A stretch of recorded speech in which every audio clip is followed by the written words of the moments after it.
তাদের জান কবজ করা হবে। এত কঠিন হবে, এত কঠিন হবে, জেনে রাখবেন। একটা উদাহরণ দিলে বুঝতে পারবেন।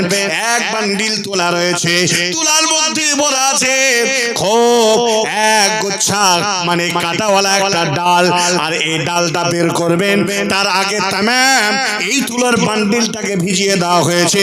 এবার কাঁটার ডালটা ধরে টানলে কি অবস্থা হবে? আল্লাহ তাবারক ওয়া তাআলা নবীজি বললেন, পৃথিবীর বুকে এই সমস্ত মানুষদেরকে যারা আল্লাহদ্রোহী, আল্লাহ তাবারক ওয়া তাআলাকে যারা রব বলে স্বীকার করলো, তারা তাকে দাসত্ব দিয়ে তা প্রমাণ করে নাই, এই মুনকার মুশরিক বেদিন কাফিরেরা, এদের জানটাকে আল্লাহ তাবারক ওয়া তাআলা এই ফেরেশতারা এতটা কঠিন ভাবে তাদেরকে জান কবজ করবে। জোরে বলো সুবহানাল্লাহ, সুবহানাল্লাহি ওয়া বিহামদিহি, সুবহানাল্লাহিল আযীম। আমার ভাইরা, আমার জননী মা বোনেরা, আজকে আমি আপনার কাছে এই কথা বলতে চাই, পার্থিব জগৎ এমন একটি কঠিন, জেনে রাখবেন মুহাম্মদুর রাসূলুল্লাহ জোরে বলে সাল্লাল্লাহু তাআলা আলাইহি ওয়াসাল্লাম।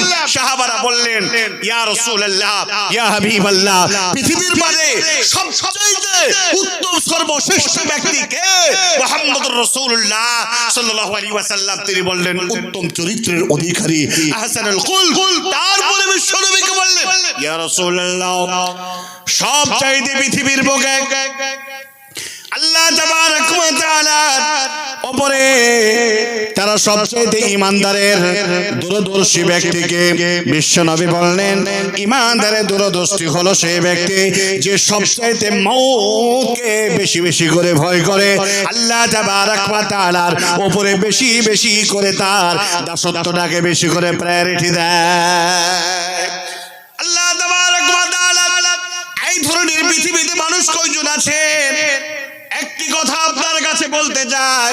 বিশ্বনবী বললেন, লোহা যেমন মরিচা লাগে, লাগে কিনা লাগে না? জোরে